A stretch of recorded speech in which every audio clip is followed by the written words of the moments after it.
you've been around controlling people long enough, you start to question your whole reality. They don't have to yell or get in your face. They just drop little phrases that twist your mind, like, I only said that because I care, or I was just joking. Can't you take a joke? Or, wow, you've really changed. Or, I guess I can't say anything around you anymore. Or, I never said that. You must have misunderstood. Now, each one sounds harmless and like something that could be legitimate in certain contexts. But the effect is the same.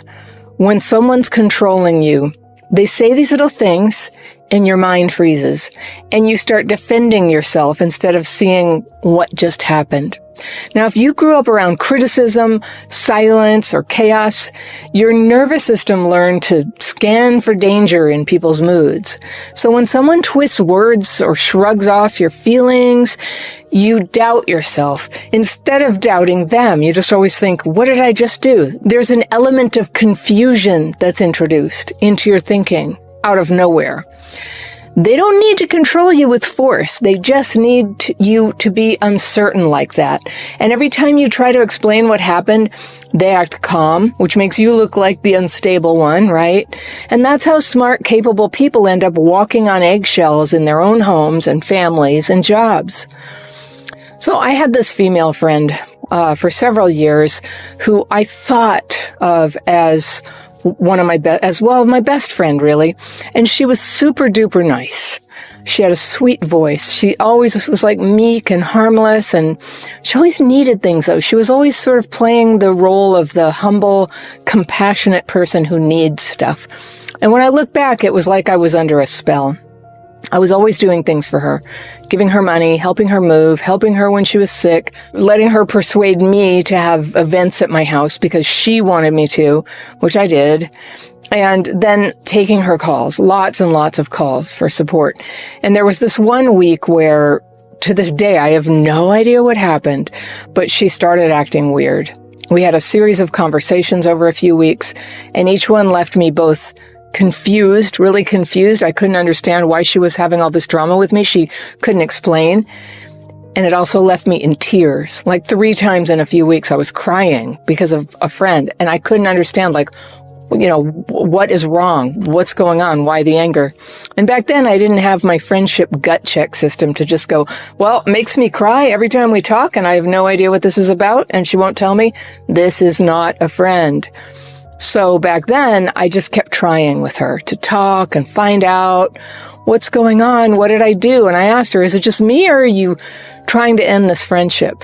Because it feels like it. And she acted like I was crazy, and she got angry, and she refused to talk about it. And it all made no sense. And then she came up with her answer, very frowny. It's just that I'm very concerned about you.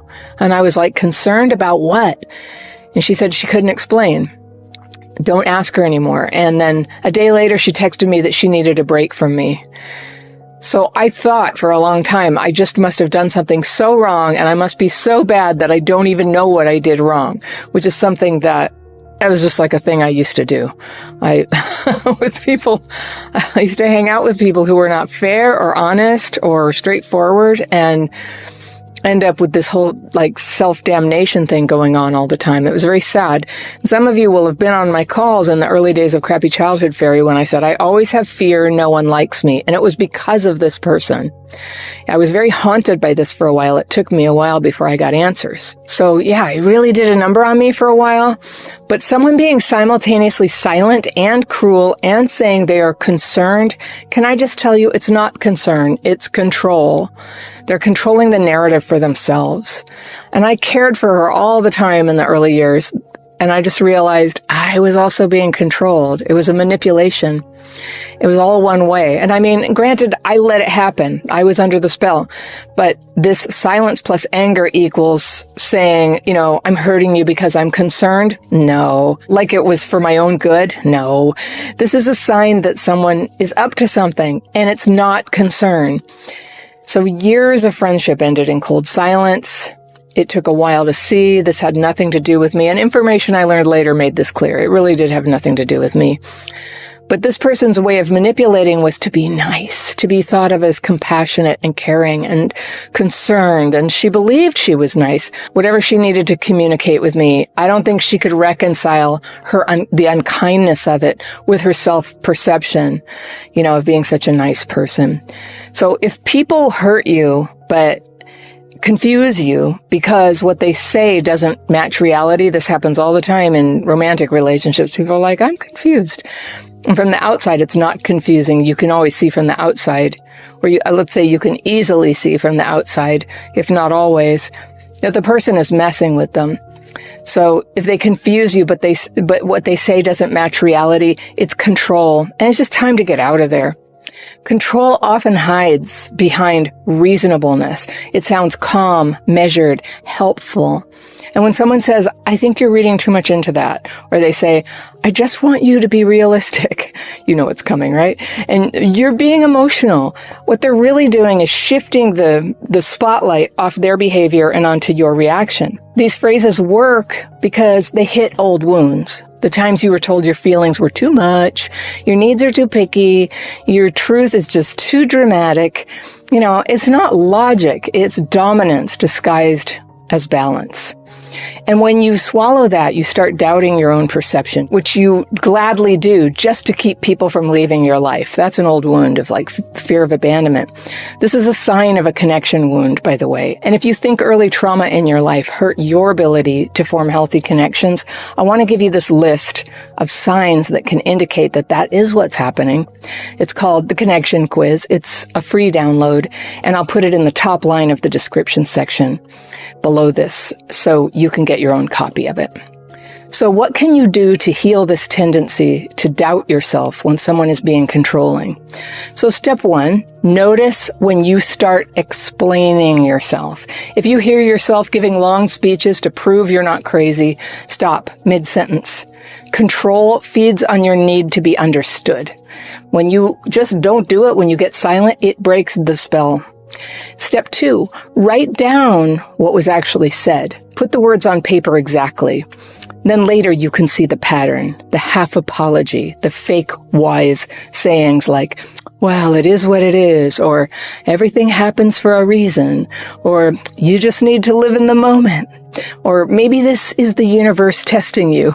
They sound spiritual or philosophical, but they shut you up instead of opening a conversation about what seems off to you. Step 3 is watch actions, not explanations.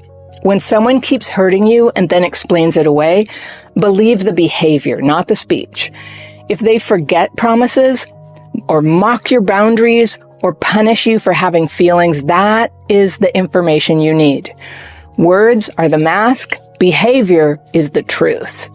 And getting entangled with mean or troubled people is totally a trauma symptom. It's something that happens to all of us before we've healed that tendency. And something I want to make sure that you have is my list of signs of healing.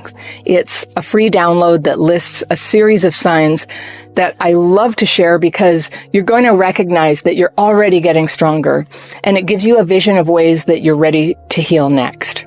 And I'll put that down in the second row of the description section below this video. So step 4 is use your body as your truth detector. Don't you love that? After you leave a conversation, just check how you feel. Like, is your chest tight? Are you confused? Are you exhausted? That is information. Respect it before you talk yourself out of it. Because when you grew up in chaos, confrontation can feel dangerous. Your body remembers that pushing back led to big problems, punishment, shame. So when someone today tries to dominate you, your instinct is to appease, maybe, or, maybe it's to fight too. Like sometimes that's what it is. But there's the first instinct is like to get them to be calm, to smooth it over, to keep the peace.